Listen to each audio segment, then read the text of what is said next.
ഈശോമിശിഹായ്ക്ക് സ്തുതിയായിരിക്കട്ടെ. എല്ലാവർക്കും അൽഫോൻസാമ്മയുടെ തിരുനാൾ മംഗളങ്ങൾ.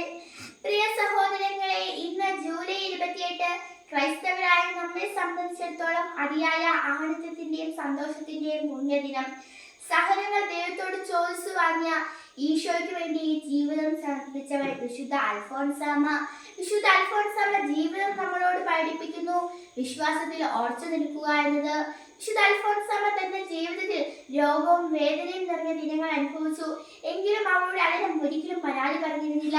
ഞാൻ വേദനയെ സ്നേഹിക്കുന്നു, കാരണം വേദനയിലൂടെ യേശുവിനെ ഞാൻ കൂടുതലായി സ്നേഹിക്കുന്നു. എത്ര വലിയ വിശ്വാസമാണിത്! വിശുദ്ധ അൽഫോൻസാമ്മ നമ്മളോട് പറയുന്നു, ദൈവത്തിൽ വിശ്വസിക്കുക, കഷ്ടങ്ങൾ യേശുവിനോടൊപ്പം ഏറ്റുപറയുക. ഇന്ത്യയിൽ ജനിച്ച ആദ്യത്തെ വിശുദ്ധയായി മാറിയ വിശുദ്ധ അൽഫോൻസാമ്മ യേശു ക്രിസ്തുവിന്റെ പ്രണയം നിറഞ്ഞ ജീവിതത്തിന്റെ മഹത്വമായ മാതൃകയായി നാം കാണുന്നു.